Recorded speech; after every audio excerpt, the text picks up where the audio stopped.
Lo que coge la grabación. Shalom, muy buenos días a todos. Bienvenidos a la clase número 147 de Isaías.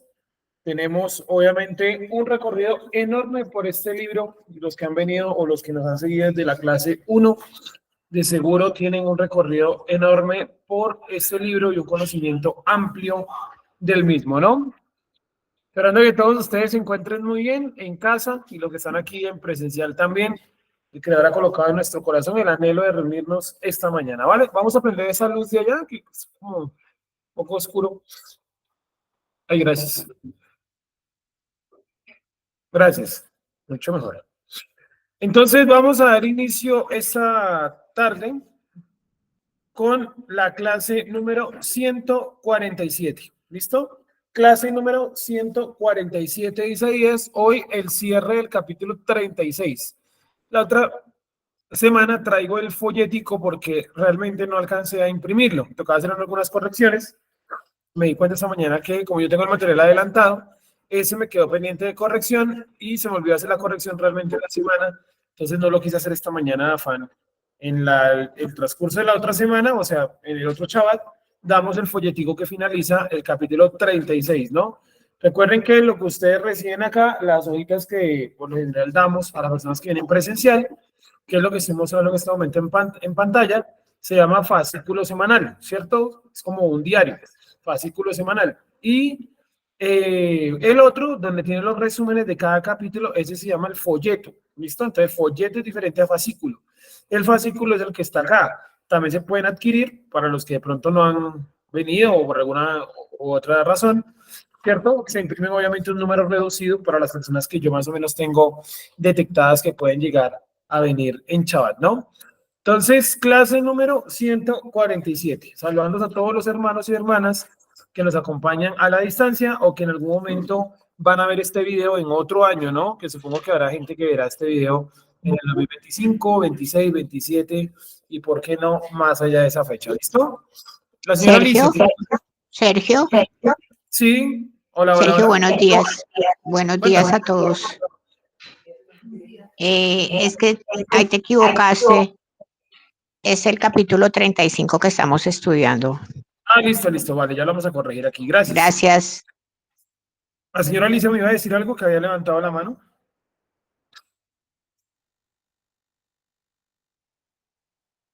No te oímos, no sé si estás hablando con el micrófono cerrado. Chalón, sí, qué pena, me olvidé ocultarle el micrófono. Hágame un favor, Sergio, y usted me puede mostrar ese fascículo, lo recorre hasta donde llega. Claro.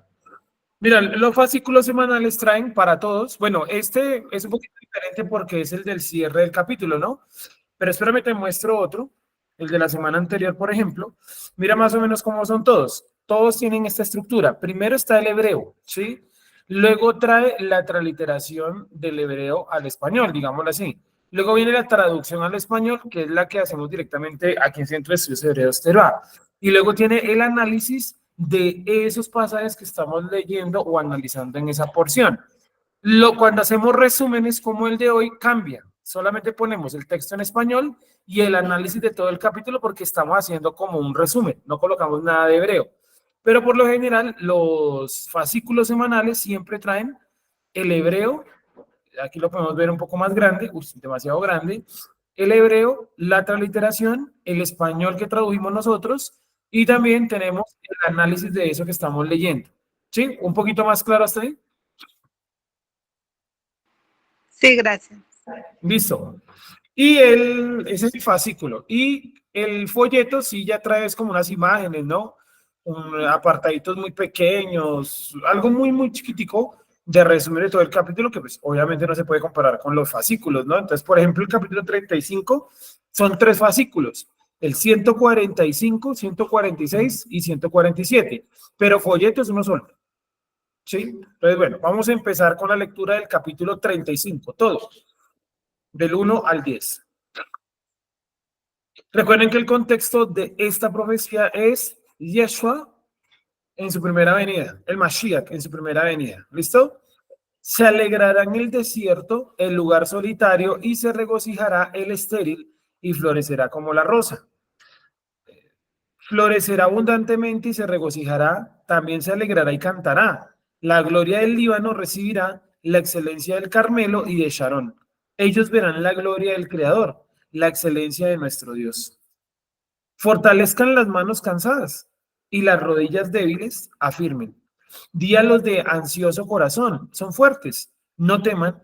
He aquí nuestro Elohim vendrá con recompensa. Elohim, Él vendrá y nos salvará. Él vendrá y nos salvará. Entonces abiertos serán los ojos de los ciegos y los oídos de los sordos serán aflojados. Entonces el cojo saltará como un ciervo y cantará la lengua del mudo, porque roto será el desierto por aguas y arroyos en la soledad. Vendrá a ser la tierra un estanque y el sequedal en manadero de aguas. Habitará el chacal en pastos, cañas y juncos. Y habrá allí calzada y camino, y el camino de santidad será este llamado. Miren lo que dice, calzada y camino. Esto lo debe recordar un pasaje de Amós, que ya lo estudiamos, u otro pasaje de los primeros capítulos de Isaías, para ser más exactos, el capítulo número 7, donde coloca lo mismo, que el capítulo número 2, perdón, donde dice que hay calzada y camino. Son dos cosas distintas, ¿sí? Pero dice que el camino será llamado camino de santidad. No pasará por el impuro, no apto, ¿sí o no? Sino que él caminará el camino y por insensato que sea, no se perderá. Es decir, aquí la palabra no sería tanto insensato, sino por tonto o por torpe. Si no, no la quise poner, realmente, quise colocar insensato, algo más técnico, ¿no? Pero aquí sería correcto decir, y por más tonto o torpe que sea, no se perderá. O sea, el camino será tan bien hecho que no hay forma de perderse. Es como las direcciones en Bogotá, en la parte central, en la parte, toda la parte como entre la carrera, entre la calle, perdón, entre la calle, ¿qué les digo yo? Por ahí de la 26 hasta la 76, es imposible perderse, porque está muy bien señalizado. De hecho, es la zona del país que mayor señalización tiene, inversión en direcciones, sí, está todo señalizado. Pero usted vaya a Osa, sí, que es en el sur de la ciudad. Vaya aquí mismo en Patio Bonito, que las direcciones son supremamente extrañas. Resulta que esta calle en la que estamos ubicados hoy es la calle Quinta, pero aquí nomás como a 5 calles es la calle 38. ¿Y dónde están las otras 33 calles, no? Las Américas, que queda aquí a 3 cuadras, es la calle Sexta, o la Quinta C, cualquiera de las dos. Quinta C o Sexta A. Y resulta que como 5 calles más arriba es la 39 y luego viene la 38 y luego viene la 40. 40 sur, 40 no sé qué. O sea, es un enredo, es muy difícil, ¿no? Pero en el centro es prácticamente, en el centro no, de la 26 hacia la 72 es prácticamente imposible perderse porque está muy bien señalizado. Continuemos. Y habrá allí calzada y camino, camino de santidad, ya lo leímos. 9. No habrá allí león y ni rabiosa bestia irá a ella. No se encontrará para que allí caminen los redimidos. Y los apartados de Yuhet Bajei regresarán y vendrán a Sión con grito alegre y sobre sus cabezas alegría jovial y se escapará la congoja y el gemido. Sí, está hablando obviamente de un sistema de qué? A futuro. Y este versículo, el 8, es el que a mí me llevó o me despertó muchas preguntas alrededor de la figura de Yeshua, ¿sí? Más que de la figura de Yeshua, alrededor de sus enseñanzas. Concluí y dije, ¿qué pasa? ¿Sí? ¿Qué es lo que está ocurriendo? Ya lo vamos a ver uno por uno, a ver qué pasa. ¿Vale? Y empecemos entonces. Capítulo 10, versículo 1. Vamos a leerlo hasta donde lo teníamos como bien estudiado, que era el 4. Se alegrará el desierto y el lugar solitario, y se regocijará el estéril y florecerá como la rosa. Dijimos que hace referencia no solamente al lugar físico, la nación de Israel, a Judea y también a Jerusalén. Y se regocijará el estéril. Y esta referencia, se regocijará el estéril, puede ser una referencia a Raquel, ¿no? Que tuvo de última a los hijos de Jacob, y que Raquel está enterrada en Belén o Betlehem, donde precisamente pues nace Yeshua, ¿no? Según también la profecía del libro de Zacarías. Dice, se regocijará estéril y florecerá como la rosa. 2, florecerá abundantemente y se regocijará. También se alegrará y cantará. La gloria del Líbano recibirá la excelencia del Carmelo y de Sharón. Ellos verán la gloria del Creador, no dice que al Creador, la excelencia de nuestro Dios. 3. Fortalezcan las manos cansadas y las rodillas débiles afirmen. Dijimos que Yeshua vino en un muy mal momento de la nación de Israel en aquellos días, un momento muy bajo, porque la Torá había sido prácticamente engavetada para los Shabbat en la sinagoga, unas lecturas muy cortas, y la gente en general vivía su día a día era a través de las interpretaciones rabínicas. Entonces ahí era complicado porque muchos de esos rabinos hasta interpretaban mal o llegaron a citar incluso mal los textos, ¿no? En el Talmud hay varios casos. Obviamente yo entiendo, pero no lo justifico. Sí, entiendo porque, bueno, era difícil los rollos y toda esta cosa, pero pues la gente también abandonó la Torá. No se estableció un sistema óptimo de estudio de la Torá. El estudio óptimo de la Torá aparece después de la destrucción del templo, que es después de la muerte de Yeshua, pero antes de la muerte de Yeshua no, eso era un desorden terrible. Y los fariseos estaban centrados principalmente en una disputa por el control del templo. Acuérdense que en la división de los hasideos hay un grupo de los hasideos que dice, templo nosotros no vamos a pelear, nos vamos a quedar en el desierto. ¿Cuáles fueron esos hasideos que se quedaron en el desierto? ¿Con qué nombre se les va a conocer después? Los hasideos que se quedaron en el desierto, sin interés por el templo.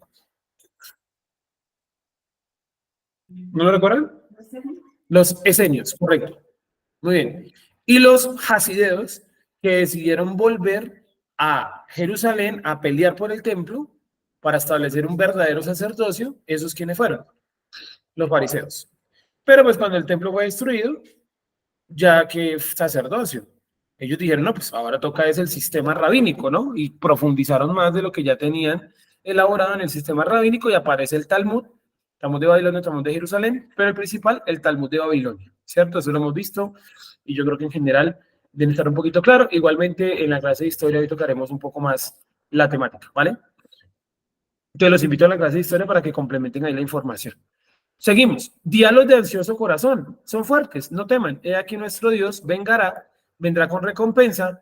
Elohim, Él vendrá y nos salvará. Y recordamos a esas dos personas, a un hombre y a una mujer, que esperaron en el templo hasta el nacimiento del Mashiach, ¿no? Tenían la esperanza de que ellos lo verían porque sabían que ese era el tiempo. Y pues cuando nace Yeshua, lo reconocen y pues saben que Dios ha cumplido su propósito hasta ahí. 5. Entonces abiertos serán los ojos de los ciegos y los oídos de los sordos serán aflojados. Dijimos que más allá de los milagros físicos, se refiere también a los ciegos, aquellos que no quieren ver, y los oídos, los que no han escuchado la escritura. Los ciegos, yo los identificaría como la casa de Judá, ¿cierto? Los que no quieren ver, y los sordos sería la casa de Israel, aquellos que ni siquiera habían escuchado, pues muchas cosas que Yeshua vino a explicar. O también lo podemos colocar al revés, ¿por qué no? Es simplemente una interpretación para que veamos esa dualidad entre la casa de Israel y la casa de Judá y que comprendamos que los milagros de Yeshua, más allá de lo físico, el mayor milagro que trajo Yeshua es la comprensión de la escritura, la enseñanza de la escritura. Si Yeshua no hubiese venido, la Torá seguiría siendo algo muy exclusivo del judaísmo, porque no tenía salida. Los que le dieron salida a la Torá fueron los discípulos de Yeshua. ¿Qué orden le dio Yeshua a los discípulos? Vayan y prediquen por todo el mundo, en Samaria, en Judea y hasta el último rincón del mundo. Ellos fueron, los discípulos de Yeshua, no solamente los 12, sino tenía más de 500, ellos fueron los encargados de llevar ese mensaje pues por todo el mundo. Sí, obviamente con sus distorsiones y demás, en épocas después de Yeshua, pero en primera medida esa fue la obra que ellos hicieron, expandieron el mensaje de Yeshua y con el mensaje de Yeshua la Torá. ¿Listo? Seguimos.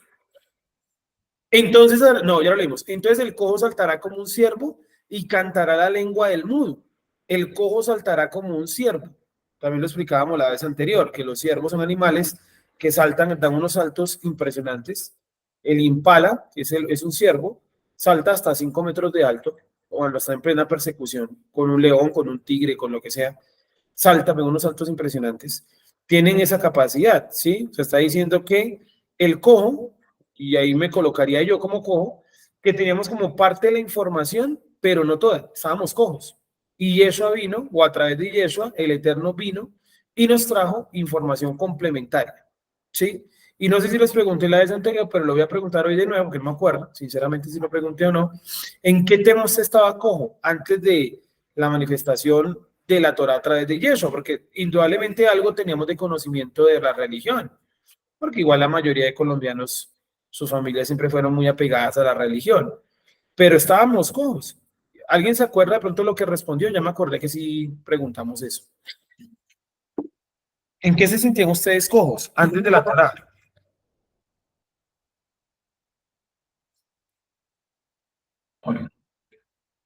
¿Alguien quiere? Escuchamos a la señora Claudia y luego vamos con la persona que levantó la mano en Google Meet. Dale, todo arriba.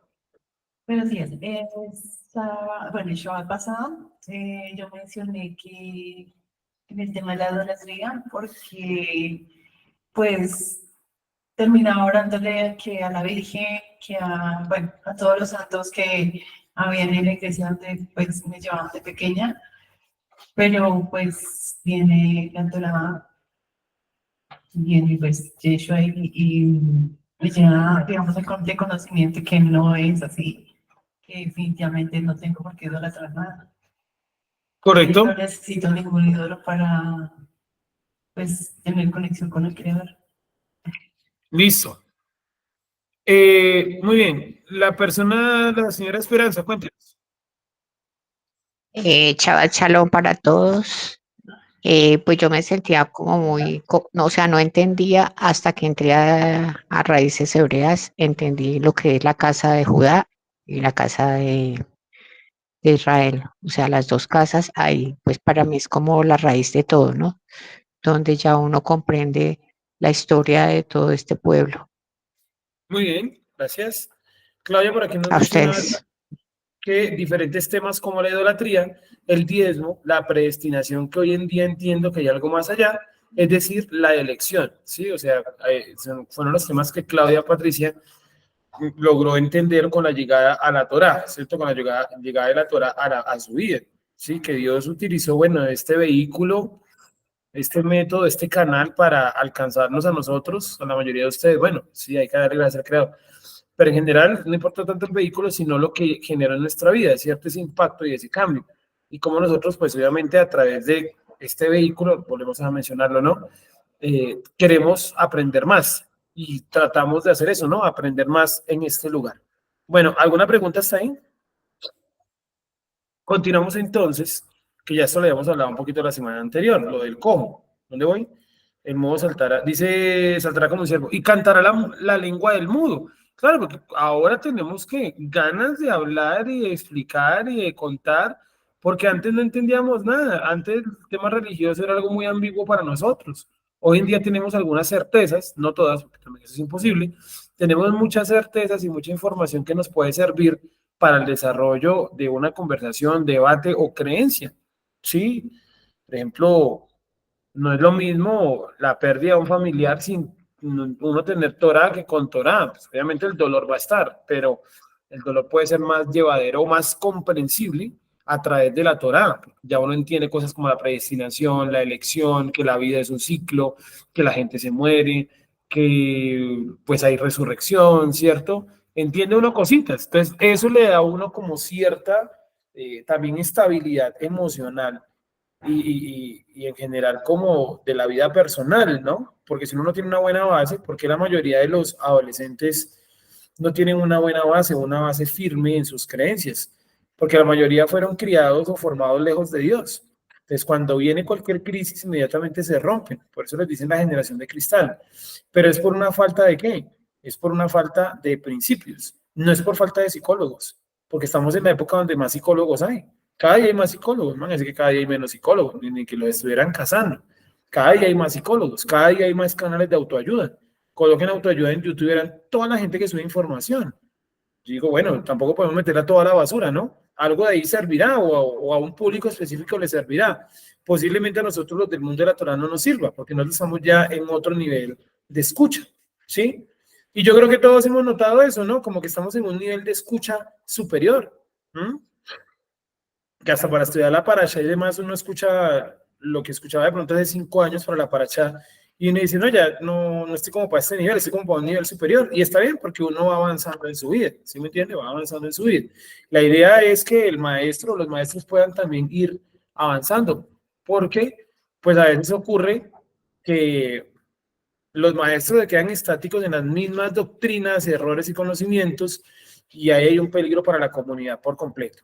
Seguimos entonces, el cómo saltará, por eso si usted es maestro, está llamado para ser el maestro, enseñar, se tiene que actualizar todos los días, absorber todos los días, leer todos los días, investigar cada día más y más, profundizar cada día más y más.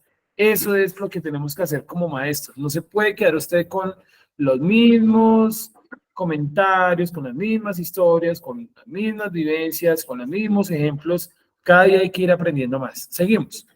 Dice, por aquí quedamos la vez anterior, porque roto será el desierto por aguas. Es decir, la nación de Israel, que era un desierto, se vio de un momento a otro que abarcado por el agua que trajo Yeshua y su movimiento. O sea, la nación era un desierto y se vio sorprendido porque de un momento a otro vino ¿qué? Una enorme cantidad de información. No lo llevemos ni siquiera a la época de Yeshua, llévelo a su vida. Usted y yo éramos un desierto y no esperábamos que nos llegara semejante cantidad de agua, ¿cierto? Para cubrirnos y para llenarnos de espiritualidad. Y dice acá, y arroyos en la soledad, ¿sí? Dice, roto será el desierto por aguas y arroyo en la soledad. Arroyos en la soledad, es decir, donde no había esperanza que corriera ni una gota de agua, ni siquiera corrió una gota, sino un arroyo, ¿sí? Un arroyo, o sea, donde no había esperanza de que corriera nada de agua, allá corrió fue un arroyo. Eso es lo que Yeshua genera en nuestra vida. Por eso luego él va a decir que todo aquel que en él crea, de su interior correrán ríos de agua viva. Es eso, porque es un agua que nosotros no esperamos. Yo no me esperaba ese nivel de comprensión que tengo en este momento, que es bajo, chiquitico, en comparación al que el Creador nos permita llegar mañana. Es chiquitico, pero hace unos años yo no sabía todo esto, no tenía ni idea. Y a veces miro atrás y digo, Dios ha tenido mucha misericordia porque nosotros no nos merecemos esto. Sí, y además de eso, no lo hemos valorado. Yo trato de valorarlo para mi propia vida, ¿sí? Pero algunos no lo han valorado. Y era lo que yo les decía anoche, buscad al Creador mientras esté cercano. O sea, llegó un momento donde él también, y corta y chao. Y lo coloqué de ejemplo. Hay escuelas de la Cábala que tuvieron una época brillante, por ejemplo, la escuela de Girona. Fueron 2 siglos de conocimiento, de sabiduría, de sabios, de escritos. Produjeron casi el 60% de todos los libros de Cábala que hay en la historia. Si eran 5 personas. Entre 5 personas cargaron todo el peso de la interpretación de la Torá durante 2 siglos. 5 personas. O sea, se pueden contar con la mano. Moshe León, Joseph de Jicatilla. En este momento se me da, bueno, contemos allá a Shimon Ben Adre, contemos a Shimon Ben Adre, que, bueno, en fin. Abulafia, contémoslo, aunque era otra escuela, era la escuela de Barcelona. Y me faltaría uno, así como por mencionar 5, pero eran 5, y entre ellos 5 llevaron encima la interpretación durante 200 años. No hubo más sabios destacados que ellos 5. Nos dejaron una obra seguramente valorada por el judaísmo que es el Zohar, pero no es la única. Hay muchas obras que ellos escribieron, tenían toda la base interpretativa. Y un día Dios cerró Girona, se acabó Girona, se acabó el chorro en Girona, y los expulsaron de ahí, y los expulsaron a otro lugar, y ellos perdieron, o sea, ellos no ellos 5, sino los descendientes de ellos, la comunidad de ellos perdió el interés por el estudio y se dedicó a otra cosa, a comercial. Y ya, se acabó el legado de ellos. Hoy el legado de ellos está puramente en libros. Sí, viven libros, y en el corazón de los que los hemos leído. Pero el resto no queda mayor cosa en Girona. Usted en día mire documentales de Girona y no hay nada ya como lo que hubo alguna vez. Entonces no creamos que esto va a ser eterno. Dios cierra la puerta. Si la cerró en el templo, ¿se acuerdan que en el templo se manifestó bastante? ¿Sí o no? ¿Me hago entender hasta ahí? Seguimos. ¿Vendrá a ser la tierra un estanque? Sí, o sea, lo que estaba totalmente seco se llenó de agua, de interpretación, de espiritualidad.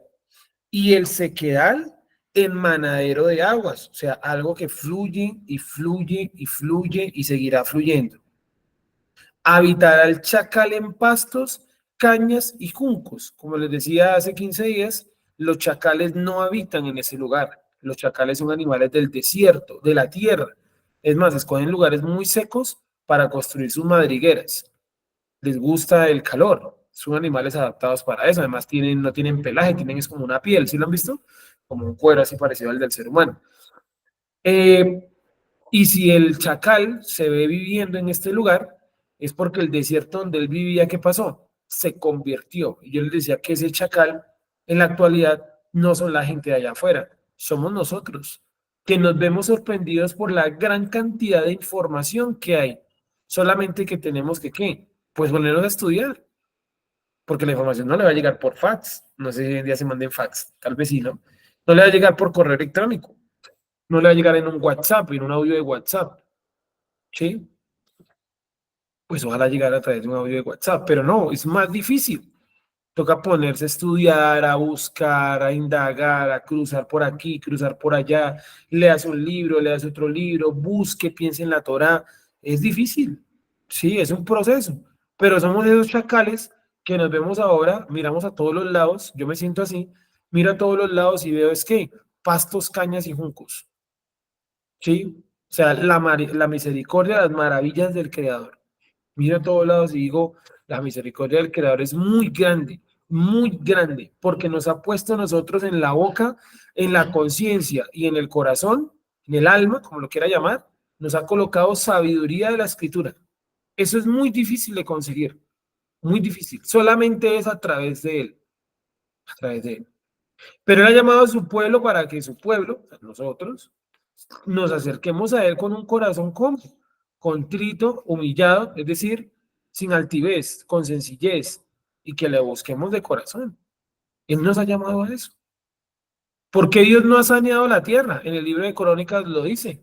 Dice, si mi pueblo se humillare y postrado me adorare, entonces yo sanaré su tierra. ¿Por qué Dios no ha sanado la tierra? La tierra de Israel. Sanarla es limpiarla por completo. ¿Por qué no lo ha hecho? Porque Israel no ha hecho esa labor, ¿sí? De postrarse. Toda la nación, se postrarán algunos acá, otros en el judaísmo, pero todos no lo hemos hecho. Y más los que faltan por ser llamados, ¿sí? Seguimos. 8, y aquí es muy interesante, el 8 que les digo que es el de los textos más interesantes que hay en este capítulo, aunque todos son buenísimos, ¿no? Y habrá allí calzada y camino, y el camino de santidad será este llamado. O sea, el Eterno dice a través de Isaías que habrá una calzada y habrá un camino. Una calzada y un camino.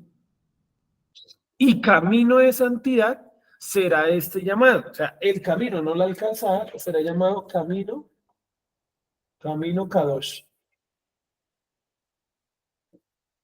Camino Kadosh.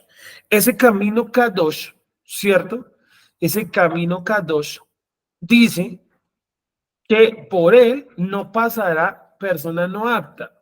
La Reina Valera utilizó impuro, bueno, yo lo puse ahí, pero puse el ladito no apto, sino que él caminará el camino y por insensato que sea, no se perderá. O sea, las personas que son pasadas a ese camino, así sean lo más torpe de lo torpe, Dios no va a permitir que se pierda.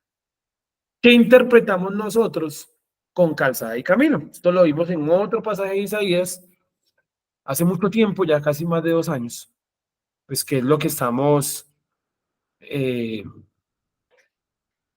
digamos, estudiando, ¿no? El libro de Isaías. Calzada es más amplia. Usa el micrófono, por favor. La calzada es más amplia, incluso donde pueden pasar vehículos, y el camino es más estrecho, más, de hecho, se puede considerar como de pronto rural. O sea, ¿Listo? O sea, uno es como más pavimentado, digámoslo, ¿sí? Como mejor elaborado. Y el otro es como un poco más agreste, un poco más pequeño. Ya tú hablaste también de tamaño. Vale, buena idea. ¿Quién más tiene alguna idea? El camino es angosto para los que buscan la libertad. ¿Listo? Bueno, es una buena referencia a las palabras de Yeshua, ¿no?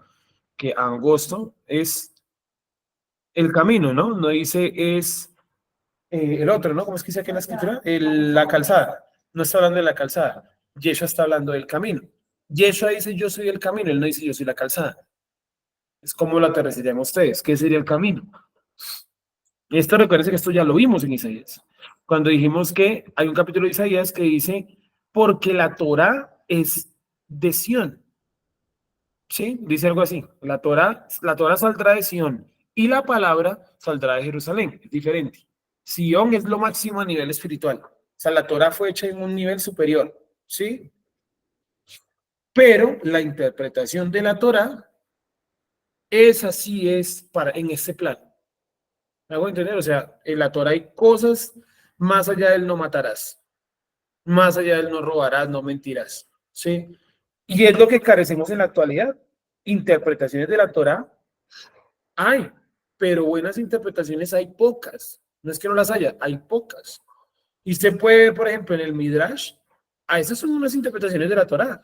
Que sean real o no, la mayoría realmente son fantasiosas. En el Midrash, no estoy hablando del Talmud, estoy hablando del Midrash.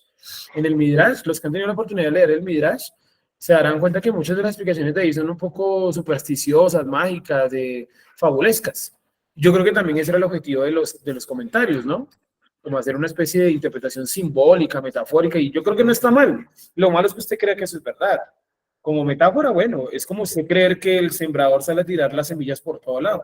No, eso es una metáfora de Yeshua. ¿Sí? ¿Usted cree que un sembrador en aquella época, con tan pocos recursos, iba a salir a tirar la semilla donde cayera, como si fuera ciego? Se colocaban al ras de la tierra, prácticamente, manualmente. Hoy en día no, porque hoy en día lo hacen las máquinas, ¿no? Pues las que tienen semilla. Pero la pregunta entonces es calzada y camino. La calzada es la Torá. Y el camino es la interpretación. ¿Sí? El camino es la interpretación. Por eso dice lo siguiente. Habrá allí calzada y camino. Y camino de santidad será llamado este. O será este llamado. Estoy leyendo el versículo número 8. Habrá allí calzada y camino. Habrá allí calzada y camino. Estoy leyendo el 8. Y el camino de santidad será este llamado. El camino, porque es que la calzada no es necesario que la llamen de santidad, primero. Segundo, porque caminos, o sea, interpretaciones, hay interpretaciones que no son de santidad. Pongamos el ejemplo de los diezmos, así rápido. Los diezmos están en la Torá.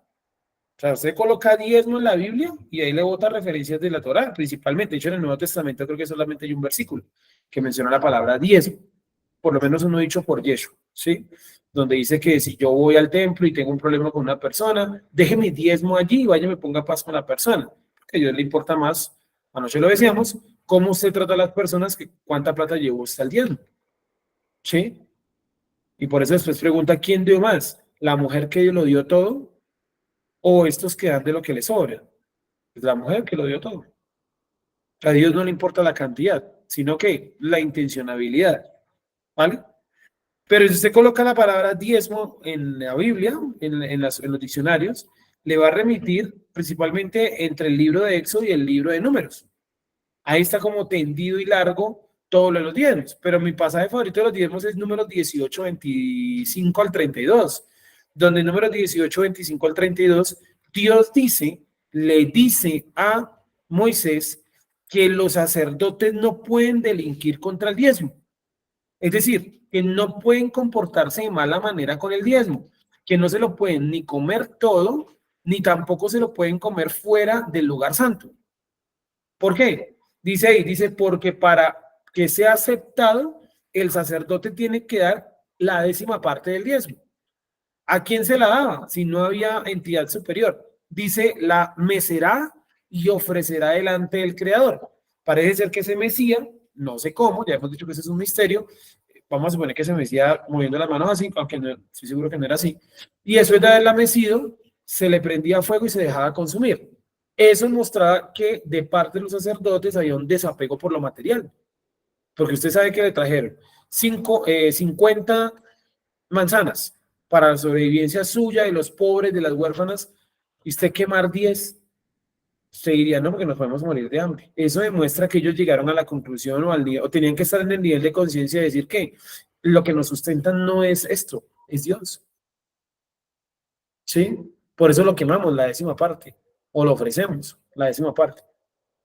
Y una vez que estuviera ofrecida la 10ª parte, o sea, el diezmo del diezmo, se consideraba que ya era el diezmo. Y entonces los sacerdotes comían lo que quedaba, que no era realmente el diezmo, sino el 90% del diezmo, o sea, no era 100% del diezmo, porque el 10% lo ofrecieron, el otro 90% lo consumían en el lugar santo. No todo de golpe, sino pues conforme iban teniendo hambre o las jornadas pasadas, supongo yo que habían algún tipo de medidas exactas para cada uno. Eso no está muy detallado en la Torá, está un poquito más detallado en el libro de Crónicas, dice que a cada uno le estableció porciones, es eso, la porción de comida que quedaba, ¿sí? Estoy explicando solo Torá, no estoy dando ninguna interpretación, ¿sí? No he dado mi interpretación.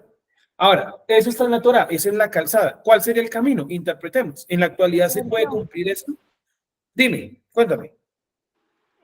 Discúlpame antes de que avances, de lo que estás hablando, de que tenían que quemar la 10ª parte del diezmo. Digamos, para los que piden diezmo en la actualidad, ¿cómo les aplicaría? No, es que mira que no se aplicaría, porque si tú recuerdas, según la Torá, el diezmo es únicamente para los sacerdotes. O sea, hoy en día nadie que no sea sacerdote no puede pedir diezmos, porque sería una usurpación de ese sistema, primero. Y segundo, si yo pido diezmos hoy, me tocaría cumplir todas las normas del diezmo, porque si no, no puede ser llamado diezmo. Según las normas del diezmo, el diezmo se medía con una vara. Eso lo dice la Torá. Dice que yo tenía que medir los animales con una vara. Y los animales, si pasaban por debajo de esa vara, podían ser ofrecidos como diezmo, pero no se ofrecían todos, solamente la 10ª parte. Imagínense un montón de animales ofrecidos de manera insulsa. Entonces, lo que hoy en día dan es un dinero que llaman el diezmo, pero eso no es el diezmo, porque la escritura dice claramente, haya alimento en mi casa. Ahí no dice haya dinero. A los sacerdotes nunca se les llevaba dinero. ¿Por qué no se les llevaba dinero? Porque el dinero, ¿qué pasa? Puede corromper al sacerdocio. Y no corrompió el sacerdocio, entre muchísimas comillas, sacerdocio actual. ¿No corrompió a los líderes actuales el dinero? Claro, los corrompió. Porque una vez usted recoge un millón de pesos, que en Colombia es una cantidad considerable, o por lo menos para mí lo sería, sí, sí, 1 millón de pesos es una cantidad considerable. Pero si usted recoge este sábado 1 millón, el otro sábado no quiere 1 millón. Quiere mínimo 1 millón, que es diferente a querer 1 millón. Quiere mínimo 1 millón, ¿sí me entienden? Entonces, lo que hacen hoy en día no es el diezmo. Podemos abordarlo de muchas formas. Primero, bueno, era agrícola, toda la parte agrícola, bla, bla, bla, listo. Es que hoy en día nadie trabaja en el campo. No es que la escritura da la solución. ¿Da la solución o no da la solución? Dice que, bueno, me hacen falta vez allá. Dice que sí, dice que si uno, buenos días. Dice que si uno, déjame decir gracias que llegó alguien de acá. Gracias. Que si uno no tiene cómo llevar la comida, ¿cierto? Que lleve el dinero hasta Jerusalén y allá compre lo que yo le tengo o lo que yo le quiero dar, pues como diezmo al sacerdote. Sí, como yo le decía a alguien hace unos días en unos comentarios, yo puedo destruir la doctrina del diezmo actual desde muchas perspectivas. ¿Cuál quiere? O sea, ¿en cuál nos centramos?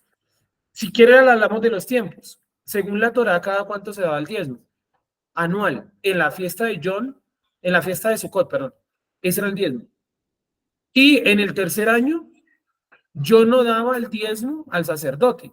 El sacerdote iba hasta mi tierra a compartir conmigo el diezmo. Eso dice la Torá, no sé, ¿sí? Es lo que yo digo, o sea, ahí no estoy interpretando, estoy colocando lo que dice la Torá, ¿correcto? Ahora, en la actualidad, pues lo que hacen eso es una interpretación muy, muy alejada de la Torá. Primero porque parten del punto de que ellos son sacerdotes. Error, porque yo no me puedo consagrar sacerdote si no me consagró un sacerdote superior. ¿Por qué creen que Yeshua le insistió a Juan el Bautista que lo bautizara? Sí, tanto que dice que Juan el Bautista no quería. Juan el Bautista que le dijo, tú me deberías bautizar a mí, o sea, tú me deberías consagrar a mí. Y Yeshua le dice que no, que tenemos que cumplir toda justicia. Y Juan el Bautista a regañadientes lo bautizó. ¿Sí? Lo consagró. El tiempo, la figura sacerdotal, el lugar donde se llevaba, lo que se llevaba, nunca se llevó dinero. ¿Por qué nunca se llevó dinero? Ya les dije, podía causar una ruptura, una putrefacción del sacerdocio. Y luego en el texto de Malaquías dice, haya alimento en mi casa. No dice haya dinero, plata, oro, no lo hay. Y Y hay una parte donde dice, Dios le dice a uno de los profetas, creo que es Sofonías, yo soy el dueño del oro y la plata y a quien quiera se lo doy. Y es algo interesante porque es el dueño del oro y la plata, pero el diezmo sí era un deber del pueblo darlo, que no es el oro y la plata, que eso es de Dios. Pero el diezmo sí era lo que yo producía y le llevaba al sacerdote. Y incluso hay sacrificios, hermana. El asham, hay dos tipos de asham para rescatar el diezmo que yo llevo mal. O sea, imagínense que el diezmo era algo tan estricto que si yo, por ejemplo, Olga, llevaba de su cargamento de frijoles, decía el 10% es este bulto. Y ella se llevaba el bulto, vamos a poner que Olga puede con un bulto de frijoles, ¿sí? Pongámosle el ejemplo. Si lleva el bulto de frijoles y en el camino por alguna extraña razón ella llegó hasta Jerusalén, eso dice la Torá, y se dio cuenta que la bolsa tenía un roto y que posiblemente se cayeron granos de frijol, ella tenía que presentar eso, porque ya estaba ahí, ya lo había consagrado, ya lo había preparado, apartado, pero tenía que ofrecer un sacrificio extra para cubrir lo que delante del Creador yo había hecho mal en mi proceso del diezmo. Es que el diezmo era un proceso muy, pues tanto que el libro de Malaquías escribe por eso, porque el proceso del diezmo estaba mal llevado. Sí, estaba mal llevado. Y podemos colocar otros ejemplos. El sacerdocio de los macabeos, ¿en qué falló? Que Onías III, en lugar de pedir los diezmos en forma de elementos comestibles y demás, él estableció que tenían que darle ¿qué? Dinero. Y armó un tesoro. Y luego trajo a uno de los griegos, creo que es Alejandro Magno, para mostrarle el tesoro. Y el libro dice que Alejandro Magno atacó y se llevó ese tesoro. Si se dan cuenta, o sea, por donde quieran, eso no tiene cabida. Entonces yo les decía que en la Torá 10 no está, ¿sí me entiende? Pero si lo llevamos a la parte interpretativa, tengo tres problemas. El tiempo es uno, el personaje que lo recibe es otro, y tercero, ¿qué? El lugar. Tres problemáticas, eso que pueden haber más, yo sí siempre hay más problemáticas de fondo. Pero pongamos esas tres, entonces en el diezmo está la Torá, en la Torá está el diezmo, claro que sí, pero la parte interpretativa nos lleva a entender que hoy en día, al carecer de sacerdotes, no podemos ofrecer el diezmo, más todas las carencias que ya les mencioné. ¿Sí? ¿Me hago entender? Entonces, hoy en día, ¿qué se va a poner de moda? ¿O qué se ha puesto de moda ya? En el cristianismo ya lo venían haciendo desde los 90. Pues decir que ellos son sacerdotes. Como son sacerdotes. Entonces, no, pero es que Melquisedec, sí, es que Melquisedec, Abraham le dio los diezmos. ¿Y cómo dice ahí que le dio los diezmos? Primero, uno. Dos, Melquisedec le pidió los diezmos. Le dijo, venga, deme todos los 10% porque Dios dijo que yo soy sacerdote. Y tres, Melquisedec era sacerdote de qué vaina. Dice que era rey sacerdote. ¿De qué vaina era ese man sacerdote? ¿Quién lo consagró como sacerdote? O sea, es un montón de vacíos que yo no puedo, digamos, colocarlo en ese nivel de la actualidad, ¿vale? Yo le preguntaría a alguien hoy, ¿quién te consagró a ti como sacerdote? Pues la respuesta alegórica es Jesucristo, Jesús, Yeshua, Dios mismo. Es que el hombre tiene que ser sacerdote de su casa. Pues esas son frases hechas, frases para estados de WhatsApp, pero en la realidad no. Entonces, en la Torah está el diezmo, pero la parte interpretativa, que es el camino, esa parte en este momento no la podemos ejecutar. ¿Sí? No la podemos ejecutar. Y está mal que no la podamos ejecutar. Hay un montón de mandamientos que no podemos ejecutar en la actualidad. La escritura dice que a los hechiceros hay que quemarlos. ¿Hoy en día podemos cumplir eso? No, no se puede. No se puede. Entonces eso quiere decir que ya Dios no nos ama, porque aquí en la cuadra, digamos, hay supongamos que no lo hay. Hay un lugar donde hacen brujería. Entonces es culpa mía de que el tipo practique brujería y que no esté muerto y quemado. No, porque si estoy imposibilitado por mi contexto. ¿Sí me hago entender? ¿Qué otra cosa creen ustedes que en la actualidad no se puede cumplir? De la Torah, piensen en la Torah, no piensen en la tradición. Por un contexto y por unas cuestiones elementales. Todo lo del sacerdocio no se puede hoy en día cumplir. Y listo, vamos a suponer que yo pido los diezmos. Ustedes me creen a mí 100% que yo soy sacerdote. Vamos a suponer que se los demostré por ADN, por alguna forma lo demostré, yo qué sé. Listo, soy sacerdote, perfecto. Yo le ofrezco el diezmo a Dios. Yo no creo que se animen, que recojan 10 millones de diezmo y digan, este millón lo vamos a quemar. Pero empezar, ¿cómo lo van a mecer? ¿Cómo lo van a mecer? El millón. ¿Sí? Y también el para qué, o sea, para qué era el diezmo en el pasado y para qué es hoy en día. En el pasado el diezmo era para sostener a la viuda, el huérfano, el extranjero, el sacerdote y a los necesitados, a los pobres, ¿no?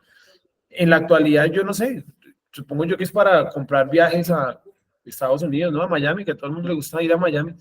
Le gusta ir en, ¿cómo se llama? Se le gusta comprar carros y relojes finos. ¿Y ustedes creen que es el objetivo que Dios colocó? O sea, nunca hemos leído la Torah entonces. Entonces, el camino de santidad es la interpretación que si nos ponemos bien, si nos ponemos más exigentes en la interpretación, ustedes quieren ver el diezmo en el futuro, está en el libro de Ezequiel. Y ahí dice que vuelve a ser, ¿qué? Un elemento comestible, porque en el milenio también habrán pobres. Pero el sistema del diezmo los va a sostener. En el libro de Ezequiel está detallado. Ahora, esa es la interpretación, el camino de santidad. Por más de que yo sea torpe en aquel momento, no me voy a perder, porque va a estar bien marcadito ese camino. Entonces, la Torah tiene los mandamientos, pero la interpretación viene de parte de quién, o a través de quién, a través de Yeshua. ¿Sí me entiende? O sea, cualquier interpretación que usted hoy en día, que a usted lo descreste y le guste, y está bien, o sea, es correcto, hay una interpretación mayor, que es la de Yeshua. ¿Cuáles pueden ser esas interpretaciones? Bueno, en el Nuevo Testamento quedaron como 5 interpretaciones de mandamientos. No son muchas. La de no matarás, la de no codiciar, la de desapego por las, bueno, metámosle en no codiciar también, no codiciar la mujer del prójimo, serían 3. Son 5 en total, 5 o 6 en total. ¿Sí? Donde está tan bien explicado que salirse de ese camino es imposible, porque está muy bien explicado. ¿Sí me hago entender hasta ahí? Cuando Yeshua dice que no matarás. El no matarás, ¿qué sería?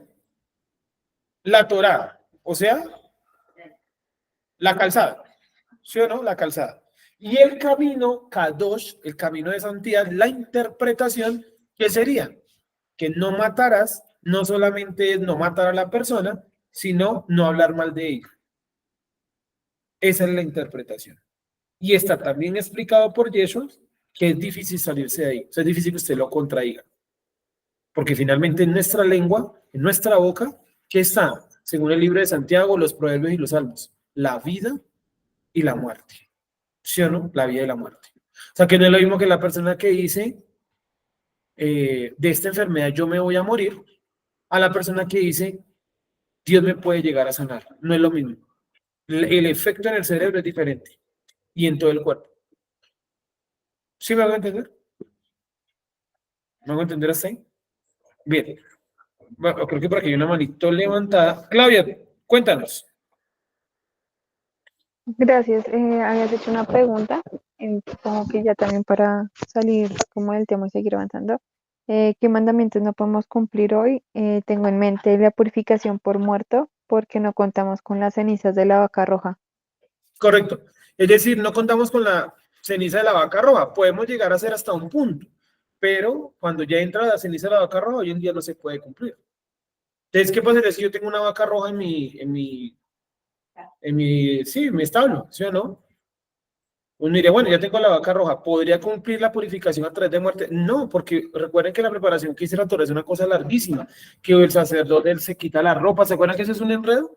Que el sacerdote saca las cenizas, el cuero y la no sé qué, la pone por allá afuera en la ciudad y luego entra y se pone la ropa y luego sale y se quita la ropa y se hace la tevilá y queda afuera unos días. Eso es un enredo, hermano. ¿Sí me entiende? Hoy en día eso no se puede cumplir. ¿Cuál otro recuerdan así ustedes que no se puedan cumplir hoy? Tenemos que profundizar en los que podemos cumplir, por supuesto, ¿sí o no? En los que no también hacemos lectura, énfasis y demás para el conocimiento y sacamos cosas de ahí. Pero la realidad es que hay muchas cosas de la Torah que no se pueden cumplir. Todo lo del sacerdote no se puede cumplir. Todo lo que diga llevarás al sacerdote, hermano, pues por eso está el libro de Ezequiel. Todo lo que diga lo llevarás ante el Creador, el lugar que Dios escogió. El lugar que Dios escogió no es Centro de Estudios Hebreos Teruá. Eso es lo que venden en las iglesias. Que el lugar que Dios escogió es el lugar donde Dios lo puso. No, el lugar que Dios escogió, dice la Escritura, es ¿cuál? Jerusalén, donde yo he colocado mi nombre. ¿Sí? Que incluso hay una foto aérea de Israel. Si uno quita todas las casas y todo lo que hay hoy en día, deja solamente el terreno, se forma en el palebreo la palabra ya. Si uno elimina todo. Sí, o sea, en una foto aérea de Israel, de Jerusalén, donde está ubicada Jerusalén, quita todas las casas y todo lo demás, las montañas forman la palabra ya, en el paleohebreo, ahí en las figuritas. Sí, donde yo he colocado mi nombre, donde yo he colocado mi nombre. Por eso en el libro de Ezequiel, ¿dónde es esa restauración? En Jerusalén. No puede ser en Miami, no puede ser en Nueva York, no puede ser en California, en, no sé, en Wuhan, donde surgió el COVID, ¿no? No puede ser allá, toca en Jerusalén, porque es el lugar donde Dios escogió. Y dice la Torá, este no se puede cumplir, por ejemplo. Se presentará todo varón 3 veces al año en Jerusalén, sin las manos vacías, sin las manos vacías. ¿Eso hoy en día lo podemos cumplir? Yo me puedo echar 3 viajes al año, si tuviera mucha plata lo haría, 3 viajes al año a Jerusalén y no ir con las manos vacías. Pero ¿y a quién le voy a presentar eso allá? A los musulmanes, ¿será? A la marcha LGBT de octubre. ¿Sí van a entender? O sea, no se puede. Tenemos que ser conscientes que hay cosas de la Torah que no se pueden cumplir. Pero lo raro padre y madre sí se puede cumplir. Pero es que mis papás están muertos. La memoria también se honra, por lo menos no hablando mal de ellos. ¿Sí o no? Y más si usted no conoció el contexto muy puntual, ¿no? O ya son personas que usted no tuvo relación con ellos, pues es mejor dejarlas en la memoria y sale. ¿Sí me entiende? ¿Qué otro podemos cumplir? O sea, cambié la pregunta. Mencionemos cuáles podemos cumplir. Maimónides tiene un tratado de eso. Los mandamientos que se pueden cumplir. ¿Sí? Y los mandamientos que no se pueden cumplir. Hay cosas que no se pueden cumplir hoy en día porque estamos imposibilitados. Pero solamente con los que podemos, tenemos para toda la vida. Solamente el no mentirás. Dígame si no es complejo. ¿Y qué interpretación podríamos tener del no mentir? Sí, ahí nos tocaría sentarnos y pensar entre todos. ¿Qué sería no mentir? Sí, se complica. Dime, omitir es mentir. Cuando un medio de comunicación omite parte de la información, esa es una información mala, o sea, es mentira. Sí, es mentira. ¿Qué más? ¿Qué otro mandamiento recuerdan que podamos cumplir? Mencionen el mandamiento, o escríbanmelos en el chat, porfa, porque a veces nos demoramos mucho aquí yo viendo quién levanta la mano y eso. Escriban en el chat qué mandamientos podemos cumplir. No comer cerdo. Todas las leyes de la alimentación lo podemos cumplir. Claro, las podemos cumplir. Nos toca, obviamente, como hoy en día hay tanto producto derivado del cerdo, nos toca hacer una revisión, pero se puede hacer, o sea, tampoco es que sea algo del otro mundo. Y tampoco es que necesitemos que un sacerdote sacrifique los animales. Claudia dice que la circuncisión al 8º día. Claro, porque es que la circuncisión no necesitaba el sacerdote. De hecho, ¿quién hace la circuncisión? Hasta la Edad Media. La mamá y el papá. Por lo general la mamá. ¿Sí? Sí, había gente que se la llevaba al sacerdote, bueno, o que tenían al sacerdote, pero hoy en día la circuncisión se puede hacer. ¿Qué más? ¿Qué más no se puede hacer hoy? ¿Qué más se puede hacer hoy en día? Yurani nos dice que guardar el Shabbat. Muy bien, ese es clave. ¿Sí o no? De las 10 alocuciones. Ahí hay uno que es dificilísimo. No te harás ídolos. Con ese tenemos para toda la vida. ¿Cuál otro? De las 10 alocuciones. Recordemos las 10 alocuciones. Yo soy el Dios que te sacó de Egipto. Yo no usarás mi nombre, ¿cierto? De manera vana. Bueno, eso también lo podemos cumplir. ¿Qué otro? El de honrar a padre y madre, por supuesto. De Shabbat, no robar, no matar. Amar al prójimo también, ¿cierto? Clave. Y ese amar al prójimo, y eso también lo explicó. ¿Sí o no? No desear la mujer al prójimo, ni las pertenencias, ni nada. Nada del prójimo. También, ¿sí o no? Supremamente complicado. ¿Cuál otro? Y se guardarás estos mis mandamientos. Bueno, también, ¿cierto? ¿Qué otro? Hay varios. Sí, sí. ¿Sí o no? Claro, sí, sí. Buscar a Dios de todo corazón. Ese es un mandamiento, está en el libro de Deuteronomio. Ese es un mandamiento. ¿Se puede hacer hoy en día? Buscar a Dios de todo corazón. Qué difícil que es, pero es un mandamiento que podemos cumplir. ¿Cuál otro? Hablar, enseñar a las siguientes generaciones y cuando tu hijo te pregunte, dirás esto, ¿no? Mis antepasados eran arameos que venían de Ur de los Caldeos, dice ahí, se echa ahí el chacharazo, ¿cierto? Lo que uno tiene que decir a los hijos. ¿Por qué? O tu hijo vendrá y dirá esto. ¿Qué significa esto? Y tú le dirás, es que Dios nos sacó de la tierra de Egipto. Me acordé de otro, no odiar al egipcio. ¿Eso lo podemos hacer hoy en día? Claro, no odiar al egipcio. ¿Sí? ¿Qué otro? Bueno, hay uno que es bien interesante, ¿no? Perseguirás a Amalek. perseguirás a Amalek. O destruirás, dicen otras versiones. Destruirás a Amalek. Destruirás a Amalek. ¿Qué dice la cábala sobre Amalek? Que el primer Amalek, ¿cuál es? La inclinación al mal. O sea, es una lucha contra nosotros. Es lo mismo que dice Pablo en Romanos y en Corintios, básicamente. Sí. Entre uno más lee cábala, como que Pablo coge como más sentido. No sé, que es raro. Es raro porque Pablo escribió, al parecer, cosas muy fáciles, ¿no? Pero conforme uno avanza, uno dice, no, esto es difícil. Tanto que Pedro dice, ese man escribe muy difícil. Sí, estamos hablando de Pedro que anduvo con Yeshua. O sea, no estamos hablando de un bobo aparecido. Y Pablo escribe cositas difíciles. Que los indoctos, dice Pedro, tuercen. Los que no saben Torah. O sea, por algo Pedro advirtió. ¿Sí? ¿Qué más? ¿Qué otro mandamiento recuerdan así? Que si uno se pone a echar, yo caí en cuenta eso es como un mes. Si uno se pone a echar cabeza, realmente son pocos los mandamientos que uno conoce. Y dije, ¿pero por qué? Bueno, hay uno, fructificad y multiplicados. ¿Sí o no? Bueno, no es tan complejo. Fructifica. Bueno, hoy en día en el mundo actual es complejo, ¿no? No, digo en términos como de complejidad social, ¿no? Sí, es complejo, pero es que cuando yo aprendí, o sea, yo aprendí esto acá que fructificar multiplicados, antiguamente cuando decían, no, es que usted tiene que tener la chorrera de hijos, tampoco es hasta allá. Correcto. O sea, pues se puede uno, ahí estoy cumpliendo. Claro. Me pareció súper porque muchos dicen, no, es que ni un hijo, pero como un gato y un perro, sí. Muchas veces le mandan más un gato y un perro. Claro, y fructificar, mira que fructificar y multiplicados, ya tú lo dijiste, no es específicamente 14 o 20 hijos, ni 3 ni 4, con uno el mandamiento está cumplido, y tampoco estoy diciendo que todos tengan de un hijo, porque esta no es la China de Mao. Si usted quiere tener 5 hijos, téngalo, ¿sí me entiende? Que Dios le dé fuerza para sostener su familia, o uno también, ¿sí me entiende? Pero el punto es que fructificar y multiplicados es fructificar es tener hijos, pero fructificar es otra cosa, multiplicarse es tener hijos, pero fructificar es lograr mi punto máximo con mi potencial, y eso es difícil. Sí, ese es fructificar. O sea, que por ejemplo, que si usted es ingeniero, Dios lo puso en este mundo para esa función, usted lo haga a un nivel muy alto, y con ese nivel muy alto usted pueda, ¿qué? Ayudar al desarrollo de su familia. O sea, multiplicarse, ¿cierto? Hay personas que Dios las colocó por X o Y motivo a, no, a labores que son de pronto un poco menos vistas bien a nivel social. Por ejemplo, yo miraba que ya los señores que recogen la basura, ¿cierto? Y ese es un trabajo de todas maneras complicado. Esos, por lo menos aquí en Bogotá arrancan como a las 3 de la mañana, ¿no? O sea, esos tipos a qué horas se levantan y van al trabajo y todo eso, ¿no? Y a qué horas terminarán, cómo son los turnos de eso, ¿no? Más todo lo que les toca vivir, experimentar y demás, que no debe ser muy agradable, ¿no? Digo, bueno, supongo que algunos de ellos no encontrarán satisfacción y otros ya lo verán como satisfactorio. Es difícil decir que ninguno lo disfruta, tampoco es hasta allá. ¿Sí? Seguimos. ¿Qué otro mandamiento recuerdan ustedes que podamos cumplir?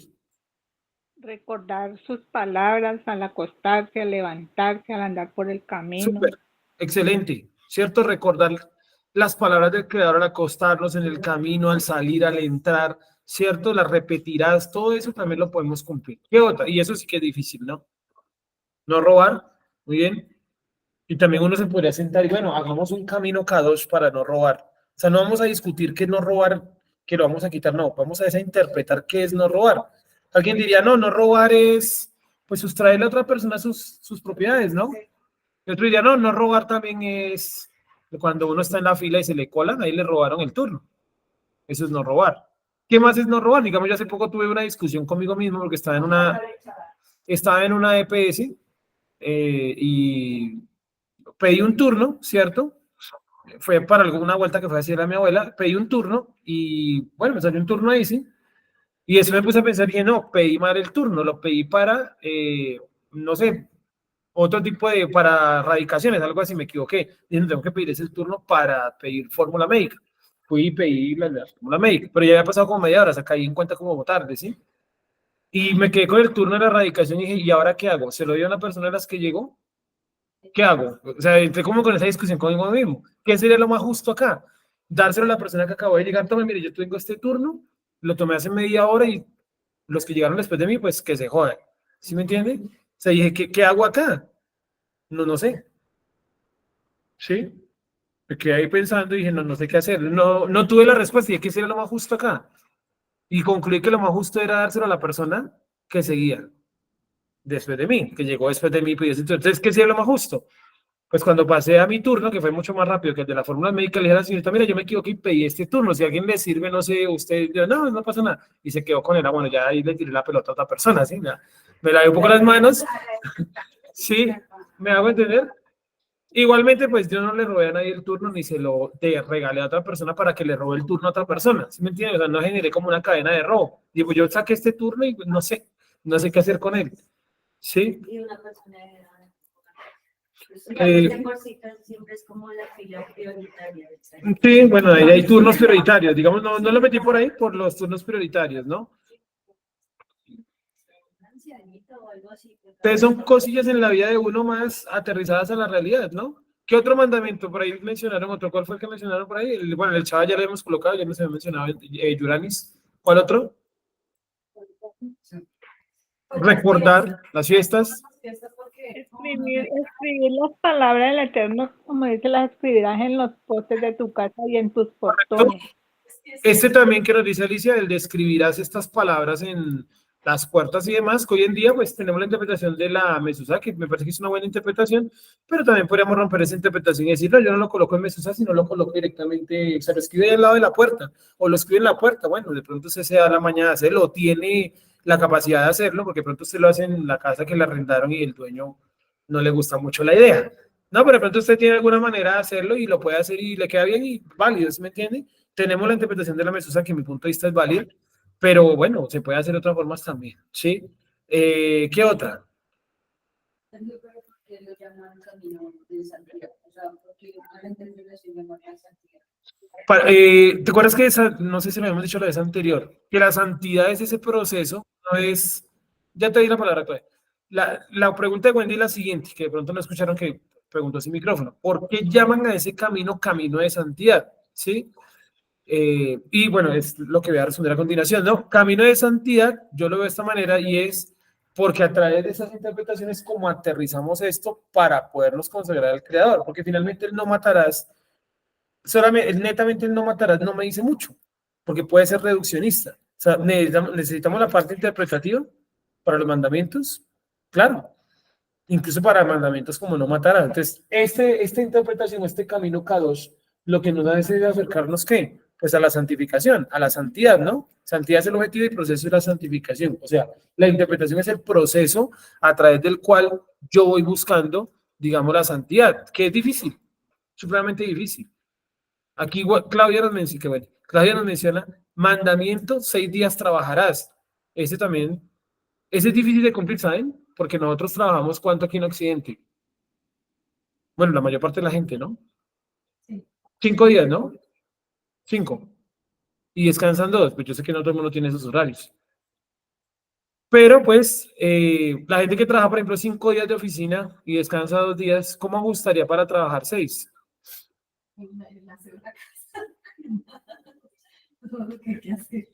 O sea, el domingo habría también que, ¿sí o no? O sea, no volverlo el domingo es el segundo descanso. O sea, el domingo es el Noach, el sábado es el Shabbat y el domingo es el Noach, el reposo de todo lo que hemos hecho. No.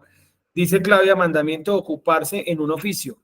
¿Me recuerdas cuál mandamiento es ese o de dónde lo estás extrayendo? Porque no recuerdo que diga exactamente algo así. Ayúdanos a recordar. Pues justamente de 6 días trabajarás, o sea, busque trabajo y ocúpese, no más bien viva de la enseñanza en ese sentido, ¿sí? Vale, o sea, O más bien intrínsecamente, viva de la ignorancia de otros. intrínsecamente dice Claudia que 6 días trabajarás, nos está diciendo de manera intrínseca, pues hay que trabajar. Sí, no hay que quedarse 6 días a ver qué le cae del cielo. Finalmente la gente que recogía el maná, que el maná caía del cielo, ¿qué le tocaba hacer todos los días? Y eso era un trabajito, ¿no? Dice que cubría toda la faz. Mira, tampoco era que aparecía mágicamente en la nevera, ¿sí? La neverita llena. No. No se llenaba la neverita sola, tocaba llenarla. Ir ahí, traerla y llenarla. ¿Sí me entiende? ¿Sí me entiende? Listo. ¿Cuál me ibas a decir tú, perdón, para terminar? Lo de purificar la ropa. Pero Purificar la ropa. No sé muy bien si era solo cuando la guerra o algo así, es que no. Hacerle como debilitar la ropa. Hay uno, recuerdo que es cuando se comen animales impuros. Dice que cualquiera que le cayere como gotas del contenido de un animal impuro en la ropa tiene que lavar la ropa. Hay otro que es en el acto sexual también. Si la ropa está comprometida en el acto sexual con fluidos y eso hay que lavarse, hay que hacerle una tevila también, ¿no? Ahí también podemos mencionar eso. Me causa mucha curiosidad que no es cualquier, digamos, Transmilenio, si le da algo que se sentó al lado de un habitante de Cali. Y yo digo, y yo decía, ¿cómo? O sea, pues gracias al tema no nos hizo nada, pero sí, o sea, yo me quedé pensando en eso de los actos de purificación, donde respectaban muchos temas de eso. Sí, correcto. Y hay uno que me hiciste acordar, las tevilas se pueden cumplir hoy. Para la tevila se no necesita un sacerdote, ni el templo, ni sacrificios. Por ejemplo, la tevila de purificación por causa de acto sexual, usted la puede hacer, ¿sí? Ya vendría aquí como el camino de K2, ¿no? Que la interpretación es, podríamos preguntarnos eso, ¿cuál sería la manera más correcta de hacer una tevila? Ya sería un camino K2. Entonces, supongo que Yeshua dirá, la manera más correcta de hacer una tevila es esta, y ese es el camino K2. Pero también es como el esfuerzo por hacerlo, ¿cierto? Porque, digamos, yo pienso que en casi todos los mandamientos, como que los cremas o florecitas le pongan como que va ¿Mejorando? vendiendo, cada Sí. vez vende algo así sea un poquito más. Correcto. Sergio. El de, por ejemplo, dejar al hombre a su padre y a su madre se unirá a su mujer. O sea, está diciendo que de todas maneras la unión entre hombre y mujer, pues es un mandamiento, ¿no? Serán una sola carne. Bueno, hay varios que nos señala esa necesidad de el compromiso, ¿no? El compromiso me refiero al acto matrimonial, que finalmente se consagra o inicia con una relación sexual, ¿no? El matrimonio inicia con una relación sexual, pero el matrimonio es mucho más que eso. O sea, ahí empieza, pero no termina. Ese es como el punto de inicio y de ahí para allá viene lo otro, que es lo que las novelas cortas, ¿no? Que salen ellos saliendo de la iglesia y les tiran arroz y fin, ¿no? No, ese es el inicio. Ese es el inicio, ¿sí? ¿Me hago entender? No es fin por fin, no. La señora, ¿tú ibas a decir algo? Sí. ¿Qué tal? Que no correr el lindero. Súper, buen mandamiento, no correr el lindero. Por ejemplo, me hiciste acordar uno. Que lo ponía aparte porque uno lo podría tomar como robar. Correcto, esa parte, Sí, esa es otra cosa. pero lo pone aparte y me gustaría que pensáramos cómo traerlo a este lado, porque bien no es de nuestro contexto leyéndolo de esa manera, ¿cierto? Sí. Estamos en la ciudad. Pero ¿será que tal vez eso sería como ocupar el lugar que no es mío, con un carro, con algún Claro. vehículo? Por ejemplo, en un parqueadero, que a veces la gente parquea en esos parqueaderos que dice está normalizado para personas con algún tipo de discapacidad, ¿no? Y la gente mete el carro ahí. En las casas, a veces esos negocios como un remate que hay allí, que sacan Toda la y se calle, extienden más que la calle hacia los lados. ¿correcto? O sea, y tantas cosas que Mira, uno podría entonces, pensar es un ámbito interpretativo, y que uno no lo hace. correcto. O sea, o lo hace, comete ese error de transgredir ese mandamiento. El espacio de otro, sacar un perro y que haga popó en el frente de otra casa, o sea, ¿por qué? Sí, yo tendría que limpiar, no solamente recoger, sino limpiar, porque uno sabe que ahí queda el olor y otros perros vienen para allá también, ¿sí o no? Y hay uno, creo yo que es clave, que tú me hiciste recordar ahora con ese que mencionaste, y es que cuando yo abra un hueco, yo tengo que colocar una señalización de ese hueco. Me acordé aquí la persona que está echando los ladrillos hacia arriba, que ahí no hay ninguna señalización, ¿no? Por ningún lado, sino un tipo que le dice a usted cuando va a pasar, cuidado, le cae esos ladrillos en la cabeza, pero están subiendo ahí de una manera muy insegura. Esto es una falta del mandamiento. No, no colocarle barandas a estas vainas, ¿no? A las escaleras. Listo, terminamos con... ¿Quién era la persona que iba a hablar? ¿Claudia? Yo La señora Alicia y luego Claudia.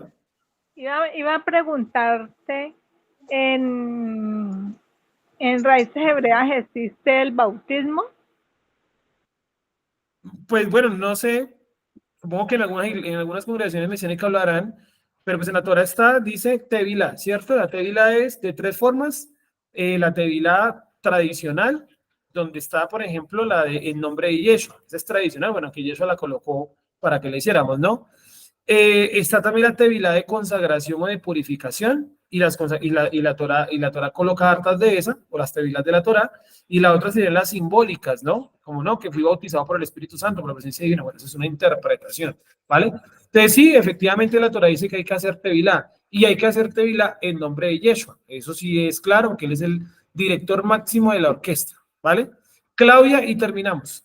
Pero en la Torah dice- No, en la Torah dice que yo debo hacer tevilá, por eso digo, tevilá de la Torah, tradicional, que ahí colocamos la de Yeshua, y simbólicas, ¿no? En la Torá coloca 3 tevilás que hay que hacer por purificación por animal impuro, tevilá por muerto, y por muerto de animal impuro, y por actos sexuales o fluidos corporales.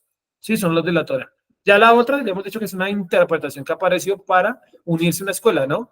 Que Yeshua finalmente la pone como para que la hagamos, ¿correcto? Claudia, y terminamos con Claudia, que nos extendimos un poquito ahí. Tú lo mencionaste con las escaleras, pero según lo que recuerdo el mandamiento es que si uno tiene una terraza, por decirlo así, hay que ponerle muro. Correcto, que alguien lo mencionó aquí también ahorita. Muy bien. Vamos a orar y vamos a darle gracias al Creador. Nos vamos a ver a la 1:45 para que tengamos el mismo tiempo de descanso, ¿cierto? 1:45 con la oración. La hacemos de 1:45 por allá a 2:30, ¿vale? Vamos a orar, vamos a darle gracias al Creador en esta mañana. Entonces, sí se dan cuenta que, y yo creo que no la he querido retomar realmente porque ando con un montón de cosas externas a Centro de Estudios Hebreos Teruá, principalmente de la universidad y eso, pero yo quiero retomar la sección de Misbotai, donde analizábamos los mandamientos, porque sí que hace falta que podamos ver los mandamientos todos, ¿sí o no? Sino que eso toma tiempo porque no se puede hacer con el listado judío, toca hacerlo con la misma búsqueda de la Torá, y toma tiempo, pero hay que hacerlo, hay que hacerlo. Vamos a orar.